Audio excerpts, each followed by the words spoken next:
알고 계시죠? 네, 알고 거기에 있습니다. 충북도의 책임이 뭐라고 나와 있었나요? 뭐 여러 가지가 지적이 된 걸로 알고 있고 공무원들이 지적을 받은 걸로 알고 네, 있습니다. 정말 모르고 계시는군요. 그래서 그 공평 일일이 여기다 이지하차도 관리 말씀드리. 주체이자 교통통제 권한을 가진 기관으로서 사고 발생 이전 교통통제 기준이 충족되었음에도 실시하지 않았다. 사고 당일 미호천 범람 신고, 위험 신고를 받았음에도 비상 상황에 대응하는 조치를 취하지 않았다. 모르세요?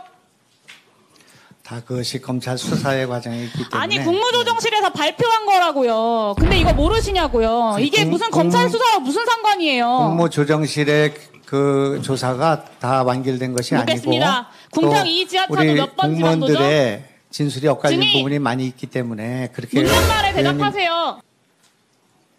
여쭤보는 말씀에 대답을 하십시오. 지금 유가족들 앞에서 이 오송 참사의 최소한의 진상을 밝히는 과정입니다.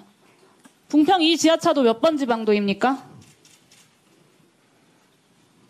네, 도로법상 508번 지방도고요. 그 도로법상 508번 지방도의 도로관리청 누구죠? 충청북도입니다. 네, 충청북도입니다. 도지사 본인이세요. 오송 참사 3일 후에 충북도가 언론에 직접 공개한 자료인데요. 4시 10분 금강홍수통제소가 미호천교 홍수경보 발령, 그리고 이게 어떤 의미냐면 30%만 더 차면 미호강 넘치는 재난위기라고 76개 기관에 이때 통보를 했습니다. 당연히 충북도도 통보를 받았고요. 그리고 6분 전에 이미 해안부가 NDMS로 같은 내용을 통보를 해줬습니다. 6시 30분에 그 관할 소방서인 청주 서부 소방서에서 부분적으로 그 부분 통제장까지 선제적으로 가동을 했어요. 도에서 배포한 자료니까 맞죠? 여기에도 오류가 있나요? 그 자료를 보지 않았으면 맞을 겁니다. 네네. 네, 정말 네, 할 말이 없습니다. 도로법 76조에 따르면 도로관리청, 그러니까 도지사님 본인이세요. 증인 본인은 지진, 홍수, 폭설, 태풍 등 천재지변이나 이에 준하는 재해가 발생하였거나 발생할 우려가 있어 도로에서 통행이 위험하거나 교통이 장시간 마비될 우려가 있는 경우에 교통통행을 금지 또는 제한할 수 있게 되어 있습니다. 이게 현저한 우려가 아니고요. 재해가 발생할 우려가 들면 제한을 하라고, 금지하라고 한 겁니다. 왜냐? 선제적 대비. 이게 인명과 재산 피해를 막기 위한 재난 대응 시스템의 핵심 아닙니까? 맞죠? 네. 듣고 계세요? 네. 오송 참사 직전까지 충북도지사에게 미호천교 제방 범람과 궁평 2 지하차도 침수 위험을 알리는 수많은 상황 전파들이 있었는데 여기에 대해서 충북도가 그리고 증인이 아무 일도 하지 않으신 겁니다. 아무 조치도. 더군다나 네, 당시 충북도가 재대본 운영하면서 비상 3단계까지 발령을 했는데 그럼에도 불구하고 그 수장인 도지사가 재난안전법 46조 시도지사가 실시하는 응급조치인 대피명령, 위험구역 설정, 강제대피조치, 통행 제한 이 중에 아무것도 하지 않았습니다. 도민의 생명을 지켜야 할 도지사로서 재난 대비와 대응 책임을 방기한 재난안전법 위반 행위입니다. 동의하십니까? 제가 좀 말씀드릴 기회를 동의하십니까? 주시겠습니까? 동의하시냐고 물었습니다. 네. 지금 검찰이 조사를 받고 있기 때문에 네, 변명으로 일관하시기 때문에 그리고 회피로 일관하고 계시기 때문에 본인이 뭘 하셨는지 제가 다시 상기해 드릴게요. 네, 비상 3단계 중으로 관내에 사고가 빗발치는데도 전날 서울 출장 가시면서 근무지 이탈한 거 앞에서 많은 분들이 지적하셨으니까 제가 여기서 다시 짚진 않겠습니다. 증인이 6시 20분에 재난상황실에서 집중호우 재난상황 점검회의, 그리고 6시 40분에도 장소를 옮겨서 또 회의를 하셨습니다. 그리고 앞서 말씀드렸던 것처럼 4시 10분에 미호천교 홍수경보가 발령이 됐었고 6시 40분에는 계획 홍수위 도달, 그러니까 최고 수위에 이르러서 범람이 시작이 된 겁니다. 이때 회의에서 미호천교 위험하니까 모든 대응을 다 해라, 이 한마디라도 하셨나요? 범람이라고 하기 어렵고 제방이 붕괴됐습니다. 네. 7시 40분에 아예 기가를 하고 8시 59분에 SNS 올리고 9시 44분과 10시에는 오송 지하차도 침수했다는 연락까지 받았는데 수차례 경고된 미호강 제방 붕괴 때문인 것이 당연한데도 아무 조치도 안 하신 거 아닙니까? 더 경악스러운 건 희생자가 늘어나고 있다. 그리고 12시 48분에 비공식적 사망자가 7명으로 추정된다라고 수행비서한테 보고받으셨어요. 그런데 맛집 가서 1시 8분에 식사하고 1시 20분에 되어서야 현장에 도착하신 겁니다. 비공식적 사망자가 7명이라고 추정된다고 보고받으신 이후에도요. 이미 한참 전에 언론에서 속보까지 나고 있던 상황이었습니다. 수많은 희생자들이 지하차도 한가운데에 있던 그때에 증인께서는 맛있는 음식을 드시고 계셨던 겁니다. 이게 대한민국의 정치 그리고 공직자의 현실이라고 저는 정말 믿고 싶지가 않아요. 유가족분들은 어떠시겠어요? 재난 대응의 경각심과 책임성이 얼마나 낮으면 도지사라는 분이 모든 권한과 책임을 쥐고 있으면서 어떻게 이렇게까지 아무것도 안 하셨을까? 저는 정말 믿기지가 않습니다. 본인의 책임 인정하시고 사과하시고 도민들에게 책임 있게 사퇴하시는 것이 맞다고 저는 생각하는데 어떻게 생각하십니까? 네, 전혀 사실에 근거하지 않고 있기 때문에 그리고 일방적으로 말씀하시잖아요. 그러니까 제가 묻는 것만 답변하세요. 저한테 답변할 기회를 주셔야죠. 묻지 않은 걸 자꾸 답변하시니까 그러는 것 아닙니까? 아니 제가 7명이 그리고요, 또 실종됐다는 얘기를 말씀드릴게요. 듣고 식사를 하러 갔다는 얘기 어떻게 38분의 가능하겠습니까? 업추비 결제한 내역이 있지 않습니까? 짜그리집. 네? 지금이라도 기회를 드릴 테니까 오송 참사 관련돼서 언론에 고발한 것들 다 취하하시고 진심 어린 태도로 본인의 법적인 위반과 부족한 내용들 인정하고 유가족들 피해자들께 사과하시겠습니까? 저는 이제 유가족들과 도민들에게는 사과를 무수히 했고요. 저도 책임에 일단 막중한 책임을 느낀다는 말씀 드렸습니다만은 의원님이 그렇게 일방적으로 지금 주장하는 내용을 제가 용인하기가 어렵다 그런 말씀입니다.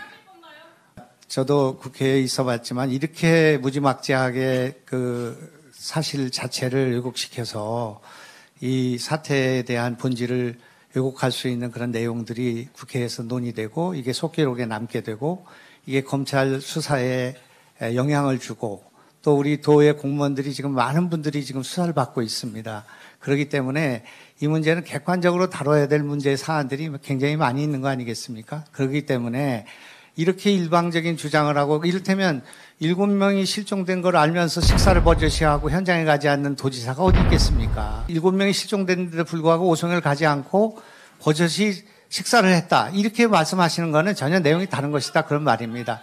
제 그 현장에 가지 않은 것에 대해서 개탄하고 제가 일찍 갔어야 된다는 그런 뜻으로 한 말씀인데 그것이 무슨 제가 거기 가지 않았기 때문에 해결하지 못했다는 식으로 그걸 인용하고 하는 것은 부분을 가지고 하는 말씀이고요. 네. 증인이 답변하는 과정에서는 모든 것이 다 명확하지가 않고 엉망진창입니다. 그래서 세 가지 경우 중에 하나일 것 같은데요. 하나는 수행비서가 허위로 이 문서를 작성했다.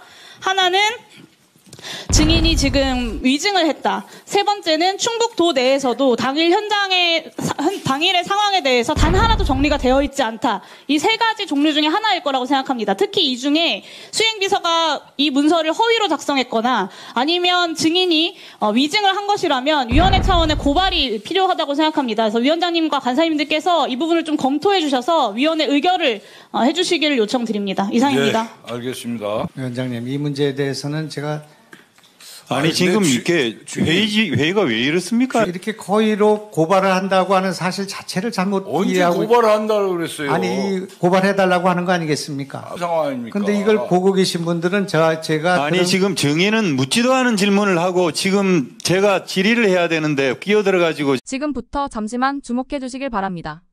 구독자분들을 위해서 특별히 준비했습니다. 항상 여러분들에게 드리는 말씀이 있습니다.